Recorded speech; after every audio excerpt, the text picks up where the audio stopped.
नमस्कार, मैं हूं संदीप चौधरी। आज सबसे बड़ा सवाल में हम बात करेंगे अर्थव्यवस्था की। और थोड़ा आपसे भी कहूंगा, चश्मा पहन रखा हो, चश्मा उतार दीजिए। आज चश्मा पहनकर, अलग अलग चश्मे पहनकर आजकल बहुत विश्लेषण हो रहा है अर्थव्यवस्था का। लेकिन आज हम सीधी सपाट, बिना लार लपेट की बात करने वाले हैं। देश में मंदी है, अब सरकार ने भी मान लिया है। बेरोजगारी 45 साल के सबसे उछले स्तर पर है, इसमें भी कोई शक व शुबा नहीं रह गया है। उसके बाद पिछले 3 महीने में देश की राजधानी दिल्ली, देश के दिल दिल्ली में जो माहौल बना, आखिरकार वो दंगों में तब्दील हुआ। इसका भी असर हमारी अर्थव्यवस्था पर पड़ रहा है। दिल्ली में ही 25,000 करोड़ का नुकसान हो चुका है और ये शुरुआती आंकड़ा है। अंतर्राष्ट्रीय रैमिफिकेशंस क्या हैं, ये आने वाला वक्त इसकी गवाही देगा। फिर बारी आती है कोरोना वायरस की। दुनिया भर में फैला है, ये कोई हमारी घरेलू समस्या नहीं है, लेकिन हकीकत ये भी है कि इसका असर हमारी अर्थव्यवस्था पर पड़ने वाला है। लेकिन सिलसिला यही नहीं थमा। उसके बाद सवाल उठने लगे हमारे व्यवस्था पर भी। यस बैंक दिवाला होने के कगार पर है। 28 लाख खाता धारक एटीएम की लाइन में खड़े हैं या उनके कार्ड्स नहीं चल रहे हैं, वो पैसा निकाल नहीं पा रहे हैं, और पैसा निकाल भी पाएंगे तो 1 महीने में महज 50,000। वित्त मंत्रालय क्या कर रहा था, आरबीआई क्या कर रहा था, इस सवाल का कोई जवाब देने को तैयार नहीं है। आलम यह है कि आज होली से 1 दिन पहले शेयर बाजार खुला तो गोता लगाया 2450 अंकों का। 10 साल में सबसे बड़ा गोता लगाया बाजार ने। 1941 के नुकसान से यह बंद हुआ तो बहुत सारा कैपिटल उसका सफाया हो रहा है लगातार। तो संकट काल है यह अर्थव्यवस्था के लिए। और इस बीच एक और खबर आई, और यह खबर बाजार के लिए तो बुरी थी, लेकिन आपके लिए, मेरे लिए, देश की अर्थव्यवस्था के लिए यह एक अच्छी खबर भी साबित हो सकती है। खबर क्या?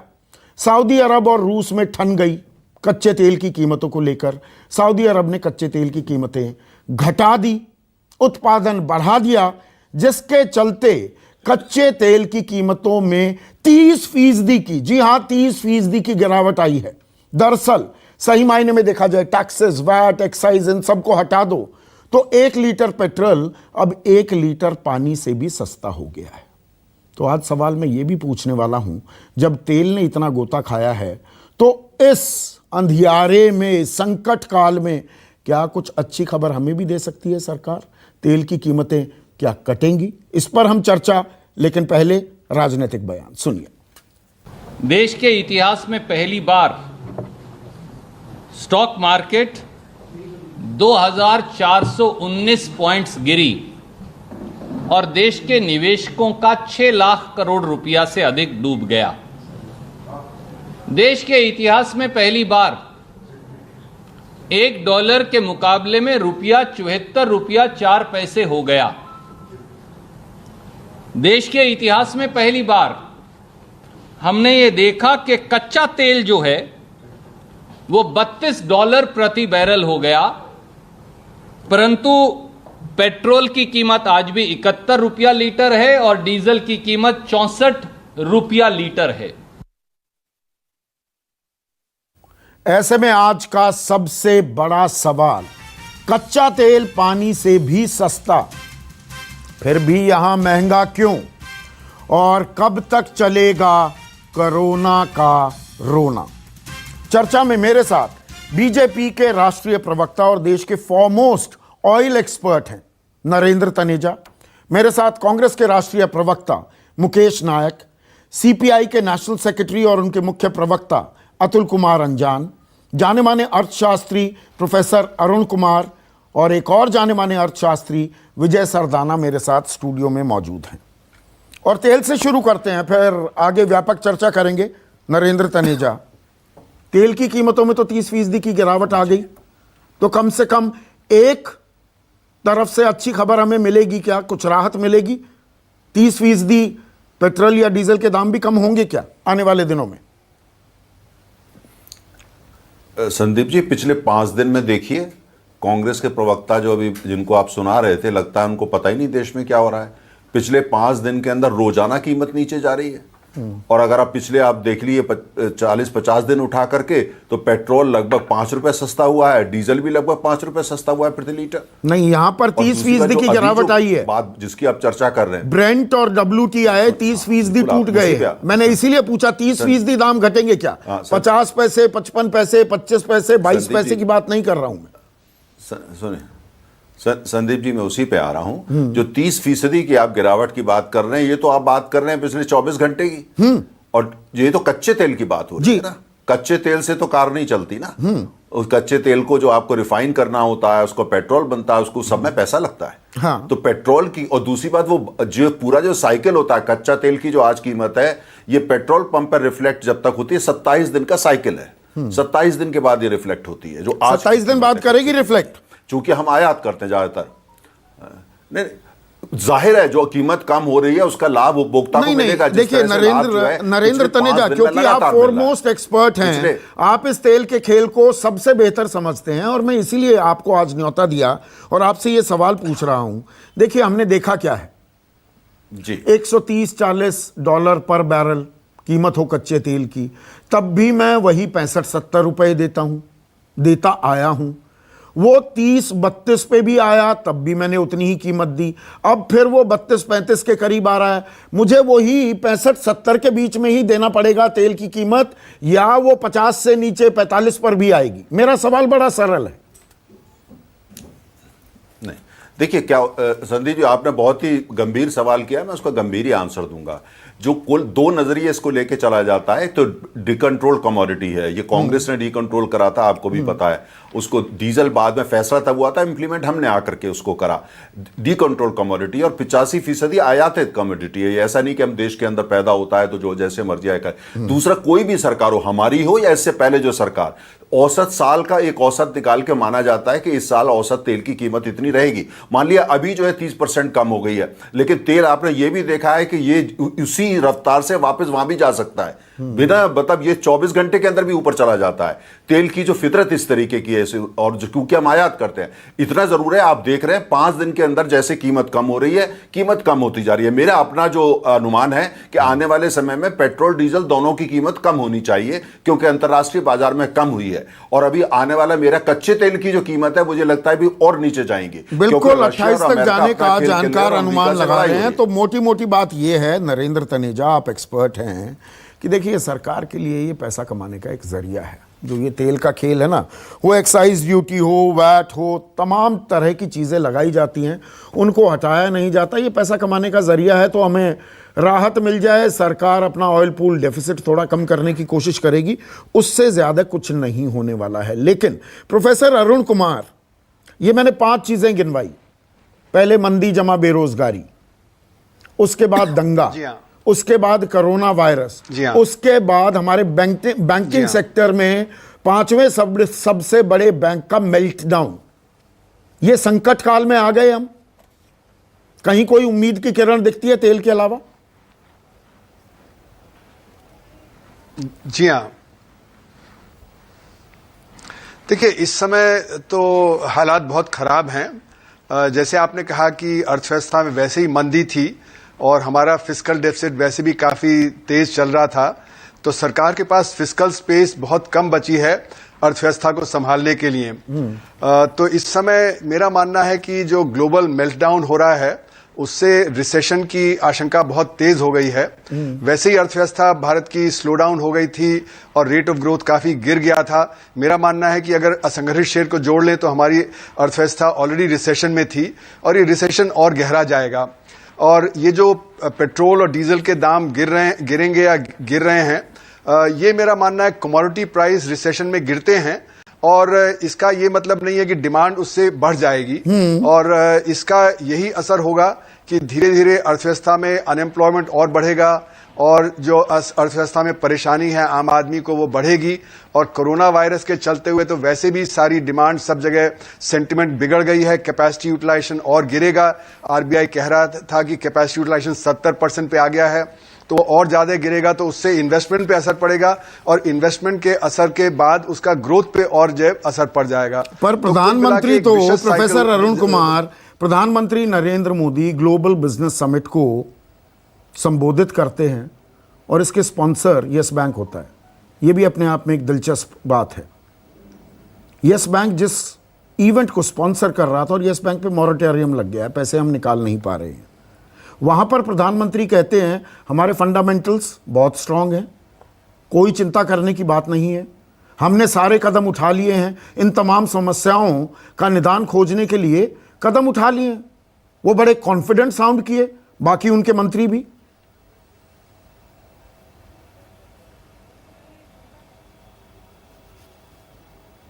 तो देखिए, ऐसा है कि प्रधानमंत्री अगर आज एडमिट कर लेंगे कि अर्थव्यवस्था में रिसेशन आ रहा है या आने वाला है, तो अर्थव्यवस्था बहुत ज्यादा तेजी से और गिर जाएगी। तो इसलिए प्रधानमंत्री तो ये कहेंगे ही, लेकिन जो पीछे से वित्त मंत्री हैं, जो हमारा आरबीआई है, उनको कदम उठाने चाहिए जिससे कि जो समस्या है उसका हल निकल पाए। प्रधानमंत्री ने एक पॉलिटिकल स्पीच दी है कि जैसे सब कुछ ठीक है, सब कुछ ठीक हो जाएगा, लेकिन जो एक्सपर्ट हैं सरकार में, उनको बहुत चिंता करने की जरूरत है कि ये कैसे इस समय उसका निदान निकलेगा और जो कड़े कदम उठाने चाहिए इस समय अर्थव्यवस्था के लिए, वो कैसे उठाए जाएंगे। अभी जैसे कि कहा जाता है कि जो सप्लाई शॉक है अर्थव्यवस्था में, क्योंकि चीन बहुत बड़ा सप्लायर था इंटरमीडिएट गुड्स का, और जो इलेक्ट्रॉनिक्स हैं, ऑटोमोबाइल पार्ट्स हैं, दवाइयां हैं, सोर्सेज ढूंढने पड़ेंगे। ऑल्टरनेट सोर्सेज किस प्राइस पे वो जो, जी हाँ, तो उसके लिए ऑल्टरनेट सोर्सेज जहां भी ये मिले तो वहां ढूंढने पड़ेंगे, अपने देश में प्रोडक्शन बढ़ाना पड़ेगा, पर लेकिन दाम बढ़ जाएंगे उसकी वजह से। तो अभी ऐसे में अतुल कुमार अंजान, एक मिनट सर, अतुल कुमार अंजान प्रधानमंत्री कहते हैं हमारे फंडामेंटल्स, हमारे पैरामीटर्स, इकोनॉमिक पैरामीटर्स बिल्कुल ठीक हैं, बिल्कुल दुरुस्त हैं, कोई चिंता की बात नहीं है। इस पर आप भरोसा कर पाते हैं? प्रधानमंत्री की अर्थव्यवस्था के संबंध में जिस प्रकार की घोषणाएं हैं, उन पर विश्वास करने का कोई कारण नहीं बनता। वो हर बार यही कहते हैं। वो पंजाब और महाराष्ट्र बैंक के अंदर संकट हुआ तो भी वही बात कर रहे हैं, वो अभी भी यही बात कर रहे हैं यस बैंक के सिलसिले में। आप देख रहे हैं ये लोगों ने स्टेट बैंक की जो स्टेट बैंक ऑफ पटियाला था, स्टेट बैंक ऑफ ट्रावनकोर था, state bank of Jaipur Bikaner था, ये सब मिल जाएंगे तो बहुत अच्छा हो जाएगा। मरती हुई और स्टेट बैंक ऑफ इंडिया को जो प्रॉफिट में चल रही थी, उनको जोड़ करके आप एसबीआई को खड़ा कर रहे हैं। और अब आप ये यस बैंक और फलाने बैंक और पंजाब और महाराष्ट्र कोऑपरेटिव बैंक, ये सब धांधा, ये प्राइवेट बैंकिंग का, ये क्यों देश के कर्जदाता देंगे?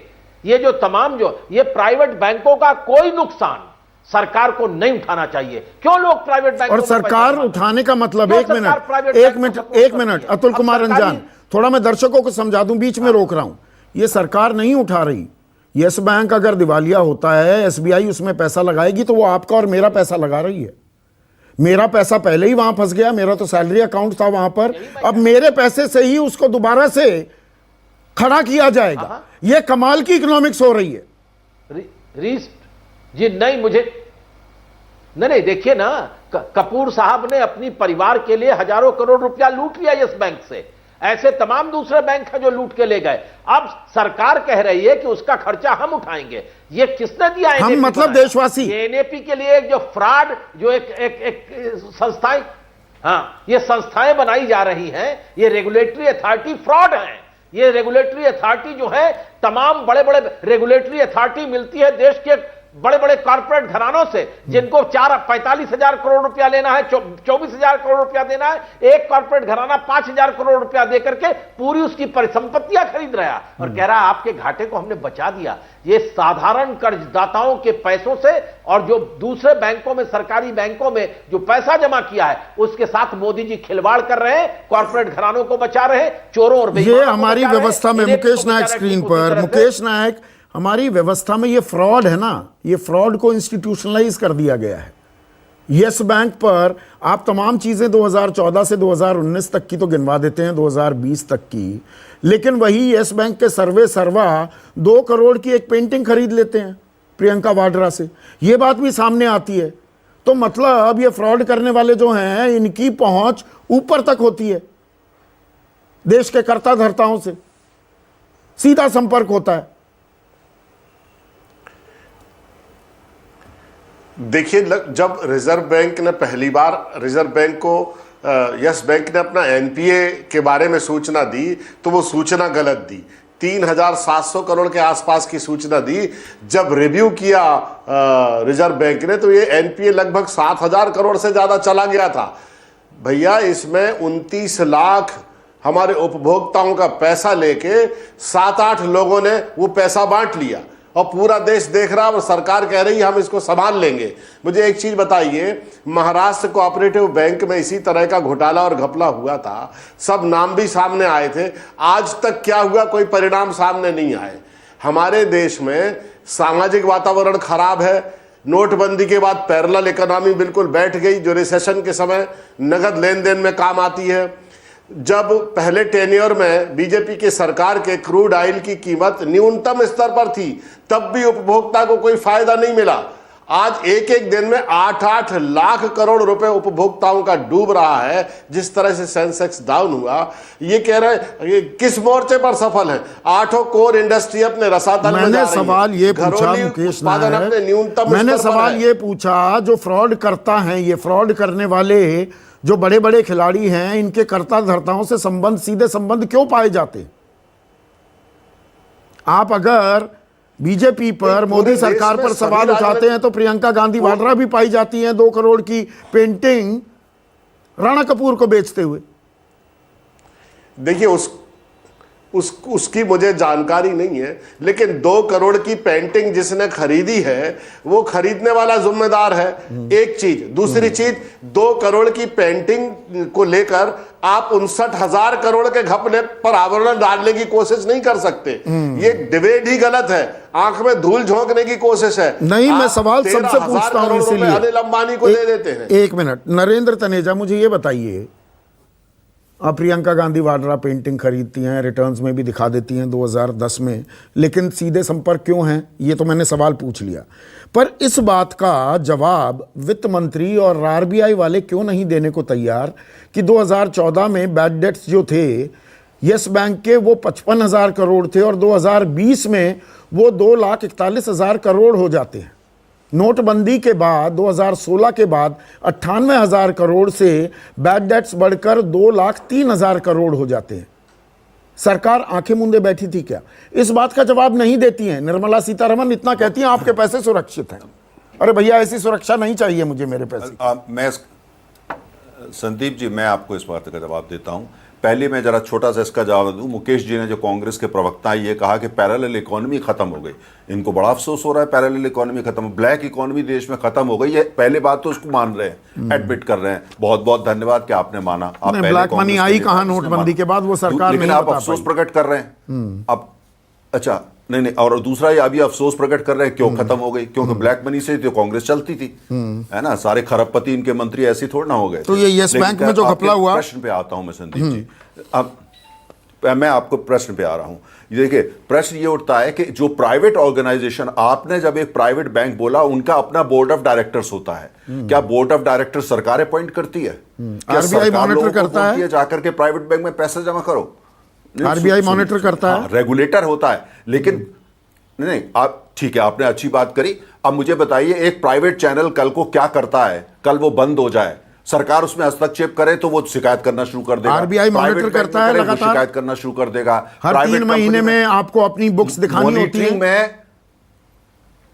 सुनिए संदीप जी, मॉनिटरिंग करने के अंदर और हस्तक्षेप करने में फर्क होता है। मॉनिटरिंग जो होती है वह बोर्ड ऑफ इंडिपेंडेंट डायरेक्टर है उनका, एक प्राइवेट कंपनी है वो। जब आप पैसा जमा करने जा रहे हैं तो आपके पास चॉइस होती है। आपके सामने सरकारी बैंक भी उसी सड़क पे होता है, प्राइवेट भी होता है, आपकी चॉइस होती है। मतलब या तो आप ये दिए तले अंधेरा हो रहा था, दिए तले अंधेरा हो रहा था, सरकार को कोई खोज खबर नहीं थी। आप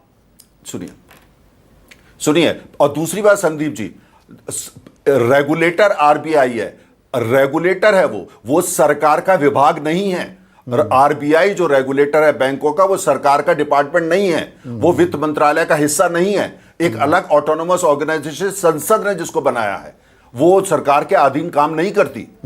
और दूसरी बात यह है कि प्राइवेट, लेकिन हाँ, जो वित्त मंत्री ने कहा बिल्कुल सही कहा, हमारी कोशिश, हमारा यही, हमने ये कि किसी का पैसा नहीं डूबेंगे, लेकिन आप वहां जाके पैसा जमा करें, क्या हम किसी को मजबूर कर सकते हैं या ना करें? क्या मजबूर कर सकते हैं? बहुत सारी सरकार की ये जिम्मेदारी है, जिसको सरकार ने कहा है कि आपका पैसा नहीं डूबेगा। वडोदरा म्युनिसिपल कॉर्पोरेशन 265 करोड़ रुपए निकाल लेता है, तिरुपति बालाजी वाले पैसा निकाल लेते हैं, बड़े बड़े उद्योगपति पैसा निकाल लेते हैं। प्रधानमंत्री यस बैंक का ही स्पॉन्सर्ड एक ग्लोबल बिजनेस समिट को संबोधित करते हैं, और यस बैंक सरकार की नज़रों में भी था, निगाहों में भी था। 2019 में ही राणा कपूर को वहाँ से हटा दिया गया था, फिर भी ये सब कुछ हो जाता है और कहा जाता है नहीं प्राइवेट बैंक है, क्या करें? देखिए, यही एक ट्रेजेडी है जब हम कहते हैं ना रेगुलेटर और गवर्नेंस की। देखिए, एक बात आपको मानना पड़ेगा कि अनफॉर्चुनेटली हो क्या रहा है कि हम लोग बैड न्यूज़ इंस्टॉलमेंट्स में दे रहे हैं। एक आज हुआ, उससे पहले पंजाब पीएमसी बैंक हुआ, उससे पहले कुछ और हुआ, उससे पहले आईएलएफएस हुआ, ग्लोबल ट्रस्ट बैंक हो चुका है। मेरा ये कहना है कि पार्लियामेंट ने रेगुलेटर बनाया, पार्लियामेंट रेगुलेटर को और प्रधानमंत्री जी और सरकार रेगुलेटर को ये क्यों नहीं कहते कि जो भी गड़बड़ कर रहा है रूथलेसली क्रैक देम? आप क्यों मतलब फर्स्ट एड में लगे रहते हैं पहले, तब भी एकदम घाव कैंसर बन जाए? आपको पता है कि इस देश में घपले हर सेक्टर में हैं, आपको क्या छुपा हुआ है आपसे कुछ? जितने एनपीएस हुए हैं आज तक और जितने घपले हुए हैं आज तक, उन सब के प्रमोटर किसी ना किसी पॉलिटिकल पार्टी से एफिलिएटेड थे। मैं 5 बड़े बैंकों के एनपीएस देख रहा था। एसबीआई जो बेल आउट कर रहा है यस बैंक को, उसका भी 1 लाख करोड़ से ज्यादा का एनपीए है। मैं वही बता रहा हूं आपको। तो और उस एनपीए में जो पार्टियां हैं ना, वो सब किसी ना किसी पॉलिटिशियन से जुड़े हुए हैं। आप समझिए इस बात को। जब आप घपला करते हो तो आप इंडिपेंडेंट नहीं होते, आपको एक पूरा नेक्सस चाहिए होता है। आपको सरकार का प्रोटेक्शन चाहिए, आपको रेगुलेटर के अंदर पेनिट्रेशन चाहिए, आपको बैलेंस शीट्स के अंदर जो सीए इन्वॉल्व होते हैं उनके सपोर्ट चाहिए। घपला एक आदमी इंडिपेंडेंटली नहीं कर सकता, ये पूरे सिस्टम को मैनिपुलेट किया जाता है। तो जब सरकार के ऊपर बार बार ये लांछन लगता है कि आपके नाक के नीचे ये घपले हो रहे हैं, तो सरकार रेगुलेटर को एम्पावर क्यों नहीं करती कि जो सामने आए crush them, don't take any first aid और पीसफुल अप्रोच। अब आखिरी सवाल, सबसे 30 सेकंड, तो एक बार में सफाई करिए ना। 30 सेकंड। प्रोफेसर अरुण कुमार, देखिए संकट काल है ये, और विपदा में, ये मैं तीसरी बार अपने कार्यक्रम में ये बात कह रहा हूं, विपदा में एक अपॉर्चुनिटी भी, एक मौका भी मिलता है कि हम कॉस्ट करेक्ट कर लें। 20 सेकंड में चाहूंगा सरकार एक बड़ी कॉस्ट करेक्शन क्या करे? प्रोफेसर अरुण कुमार।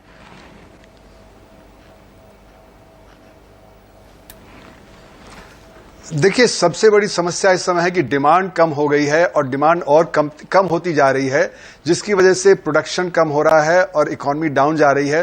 तो इस समय डिमांड बढ़ाने की जरूरत है। फिस्कल डेफिसिट चाहे बढ़ जाए, लेकिन जैसे कि 2008 में किया था, फिस्कल डेफिसिट बढ़ गया था, लेकिन डिमांड जनरेट की गई थी। इस समय भी डिमांड जनरेट करना होगा। अतुल कुमार रंजन, टैक्स 20 सेकंड, सरकार तत्काल प्रभाव से क्या करे? सरकार, अभी तनेजा जी कह रहे थे कि ऑटोनोमस बॉडी है रिजर्व बैंक, बिना रिजर्व बैंक के पूछे प्रधानमंत्री ने जो है नोटबंदी कर दी, बिना प्रधानमंत्री ने कुछ बात किए हुए सब चीजें, सारे अधिकार छीन लिए। 3 डिप्टी गवर्नर रिजर्व बैंक के सरकार की नीतियों के चलते इस्तीफा देकर के चले गए। और अब स्थिति यह है कि जिस तरह से किसानों की आय के ऊपर प्रति नकारात्मक प्रभाव है, डिमांड और घटेगी, क्योंकि 73% लोग गांव के रहते हैं, वही डिमांड बढ़ती है तो संकट काल बढ़ेगी। अर्थव्यवस्था को मुकेश नायक, आप क्या उम्मीद करेंगे सरकार से? 20 सेकंड। अगर डिमांड सरकार बढ़ा भी देती है तो क्रय क्षमता कहां है लोगों की चीजों को खरीदने की? क्रय क्षमता को बढ़ाना पड़ेगा, तब डिमांड बढ़ने से कोई इकोनॉमी पर उसका प्रभाव पड़ेगा। लोगों को चीजें खरीदने की क्षमता ही नहीं है, लोगों के पास पैसे ही नहीं है, कहां से चीजें खरीदेंगे? डिमांड इसलिए विजय सरदाना, 20 सेकंड। दो छोटे सजेशन है। पहला, जो तेल के दाम घट रहे हैं वो सरकार पास ऑन ना करे, क्योंकि आपको रिवाइवल पैकेज कोरोना के बाद हर सेक्टर को देना होगा। दूसरा, जो कॉर्पोरेट गवर्नेंस का वायलेशन करता है, declare it as a criminal offence और सबको जेल में डाल दो। नरेंद्र तनेजा, आप बीजेपी के राष्ट्रीय प्रवक्ता हैं, आप सरकार के प्रवक्ता नहीं। बतौर राष्ट्रीय प्रवक्ता आप सरकार को क्या सलाह देंगे? Only 20 seconds. नहीं संदीप जी, फंडामेंटल्स इकोनॉमी के बहुत अच्छे हैं। फोकस अभी हमको रूरल डिमांड जो है उसको बढ़ाने पे और लगाना पड़ेगा। साथ में कुल मिलाकर के पूरी जो अर्थव्यवस्था है, जहां गवर्नेंस है, कॉर्पोरेट गवर्नेंस है और रेगुलेटरी मैकेनिज्म्स है, उनको मजबूत करना पड़ेगा। जैसे, और उसके लिए भी मेरी सलाह है कि जो कॉर्पोरेट गवर्नेंस और रेगुलेटरी जो गवर्नेंस है, खासतौर से आरबीआई के, यानी कि उसको बिल्कुल वर्ल्ड क्लास करना तो पड़ेगा। हमें और अपनी पुख्ता करना रेगुलेशंस पड़ेगा। को थोड़ा और टाइटन अप करने की जरूरत है, क्योंकि मुसीबत का ये वक्त है, इसमें कतई कोई शक व शुबा नहीं है। आज के लिए बस इतना ही। नमस्कार।